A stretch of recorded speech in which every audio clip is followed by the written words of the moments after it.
Rubber പാമ്പാണ്. അപ്പൊ ഊടായിപ്പായിരുന്നില്ലേ? അപ്പോ എല്ലാം ശരിയായി.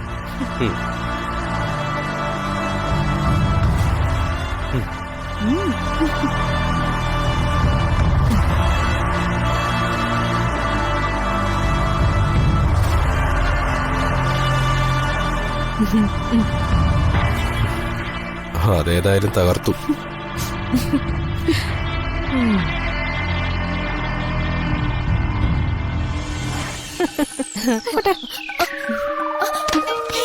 എന്താ ഇപ്പൊ കാലിനൊരു കുഴപ്പമില്ലല്ലോ, നടുവിനൊരു കുഴപ്പമില്ലല്ലോ. ഇപ്പൊ കാലൊക്കെ ഓക്കെ ആയില്ലേ? ഇനിയിപ്പൊ നടന്നു പോകാൻ പറ്റുമായിരിക്കല്ലോ അല്ലേ? എന്നാ പൊയ്ക്കോ, ദേ ഈ വഴി പൊയ്ക്കോ പ്ലീസ്.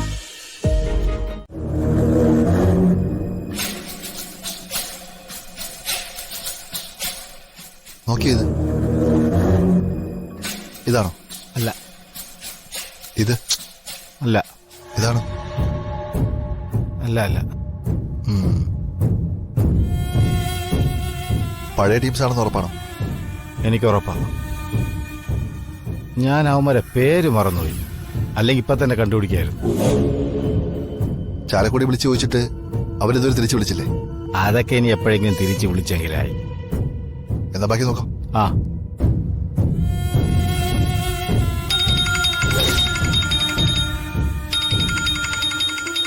ദുർഗമോള.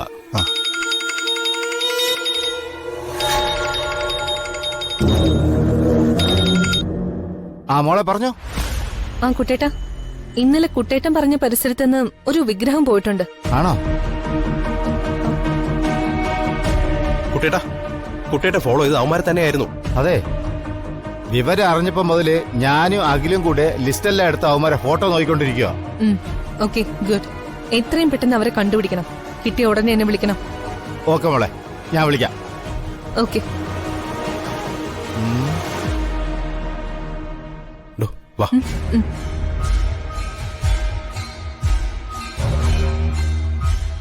അതെ, നമുക്ക് ബാക്കിയുള്ള ഫോട്ടോസ് കൂടെ ഒന്ന് നോക്കാം.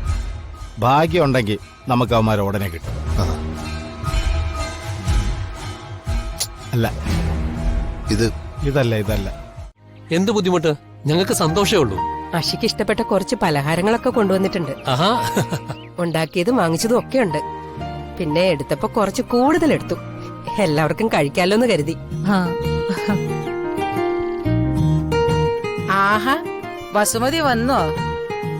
ഞാൻ ഇന്ന് രാവിലെ ചന്ദ്രമതിയോട് പറഞ്ഞേ ഉള്ളൂ അഷിതയെ നോക്കാൻ. അഷിതയുടെ അമ്മ കൂടെ വന്നിരുന്നെങ്കിൽ വലിയ ആശ്വാസമായിരുന്നേനെ.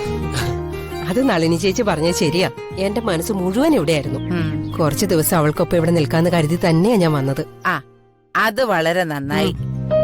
ഈ സമയത്ത് മകൾക്ക് അമ്മയുടെ സാമീപ്യം വളരെ അത്യാവശ്യ. ചന്ദ്രമതി ഇവിടെ ഉണ്ടെങ്കിലും ഒരു പെറ്റമ്മയുടെ കരുതല് അത് വേറെ തന്നെയാണല്ലോ. അതെ, വസുമതി ഇവിടെ നിൽക്കുകയാണെങ്കിൽ പിന്നെ അഷിതയുടെ കാര്യത്തിൽ ഞങ്ങൾക്കൊരു ടെൻഷനോ പേടിയോ ഒന്നും വേണ്ടല്ലോ. അത് ശരിയാ ആന്റി. ആന്റിക്ക് വരാൻ തോന്നിയത് എന്തുകൊണ്ടും വളരെ നല്ലൊരു തീരുമാനമാണ്. എന്റെ സ്വന്തം അമ്മയെ എന്നെക്കാളും മിസ് ചെയ്യുന്നത് അപ്പച്ചിയല്ലേ? അതെടാ, എനിക്ക് നാത്തൂനെ നന്നായിട്ട് മിസ് ചെയ്യുന്നുണ്ട്. അതിനൊരു കാരണമുണ്ട്. എനിക്ക് നാത്തൂനോട് സ്നേഹമുണ്ട്, പക്ഷെ നിങ്ങൾക്കതില്ല. എങ്ങനെ സ്നേഹമില്ലാതിരിക്കും? എടാ, ഇവര് രണ്ടുപേരും മറ്റുള്ളവർക്ക് പാര വെച്ച് നടക്കല്ലേ? ആണെങ്കിൽ നന്നായി പോയി. അമ്മയ്ക്ക് എന്താ നഷ്ടം? അപ്പച്ചി റൈസാവല്ലേ? BP കൂടിയ പ്രശ്നാവേ. എന്നാലും അമ്മ എങ്ങനെയാ അപ്പച്ചി തനിച്ചാക്കി പോയെന്ന് മനസ്സിലാവുന്നില്ലല്ലോ. ചിലപ്പോ അവിടെ ഈ മൂഡ് ഓഫ് ആയിരിക്കും അല്ലേ മുത്തശ്ശി? എടാ, അത് നിനക്കറിയില്ലേ? വസുമതിക്ക് അവിടെ വഴക്കുണ്ടാക്കാൻ ദുർഗയുണ്ടല്ലോ. അവളെ ദ്രോഹിക്കാൻ വേണ്ടിയല്ലേ ഇവളും കൂടി ക്ലാസ് എടുത്ത് അവളെ പറഞ്ഞുകൊണ്ടിരിക്കുന്നത്. അമ്മയുടെ ടെൻഷൻ അതാണെന്ന് എനിക്കറിയാം. നാത്തൂന് അവിടെ ചെന്ന് അവളെ നന്നായി വെള്ളം കുടിപ്പിക്കും. ദുർഗയെ വെള്ളം കുടിപ്പിക്കുന്നവര് സ്വയം വെള്ളം കുടിക്കാതിരുന്നാ മതി. മുത്തശ്ശി ഒന്നും പറയണ്ട. അപ്പച്ചി വിഷമം കയറിയിട്ട് എന്തെങ്കിലും പറഞ്ഞെന്ന് വെച്ച് നമ്മള് വേണ്ട ക്ഷമിക്കാനായിട്ട്. അയ്യോ പാവം അപ്പച്ചി. ബേബി നിർത്ത്, വെറുതെ നീ എന്നെ ദേഷ്യം പിടിപ്പിക്കല്ലേ. അല്ല, നീ ഇത്രക്കങ്ങ് സങ്കടപ്പെടാൻ വസുമതിയോടെ സ്ഥിരതാമസത്തിന് പോയതൊന്നുമല്ലല്ലോ. ഓ, അതിന് അവരിവിടുത്തെ പൂർണിമ തമ്പുരാട്ടിയുടെ ഗസ്റ്റ് അല്ലേ? ഓ, വീട്ടിലുള്ളവരെക്കാൾ പരിഗണന പൂർണിമയുടെ ഇഷ്ടക്കാർക്കല്ലേ കിട്ടൂ. ആദ്യം ഇവിടുന്ന് ഓടിക്കേണ്ടത് ആ പൂർണിമയാ. കെട്ടിച്ചു വിട്ട പെണ്ണുങ്ങളെ ഭർത്താവിന്റെ വീട്ടിൽ നിൽക്കണം. അല്ലാതെ ബാക്കിയുള്ളവന്റെ സമാധാനം കളയാനായിട്ട് ഇവിടെ വന്ന് നിൽക്കേണ്ട കാര്യം എന്താ?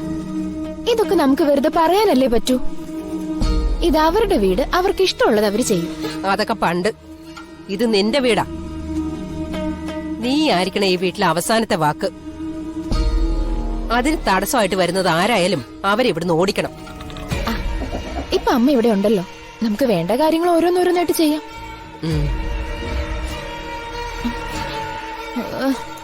അമ്മേ, ആ കിരണും ദുർഗയും വരുന്നുണ്ട്. നാശങ്ങള്. ചെറിയമ്മ എപ്പോഴാ വന്നത്? ഞാൻ വന്നിട്ട് കുറേ വർഷങ്ങളായി. നിന്നെയൊക്കെ കണ്ടില്ലല്ലോ എന്ന് മനസ്സിൽ കരുതി നിൽക്കുമായിരുന്നു. ക്ലീഷേ പഞ്ച് ഡയലോഗ് ആണല്ലോ ആന്റി. നിനക്കൊക്കെ അത് മതി. ഇനി ഞാൻ ഇവിടെയൊക്കെ തന്നെ കാണും. ഇവളെ നിന്നെ ഇവിടുന്ന് കെട്ടിച്ചിട്ടേ ഞാൻ ഇവിടുന്ന് പോവും. അപ്പോ ഇനി ഇവിടെ സ്ഥിരതാമസാക്കുവാണോ?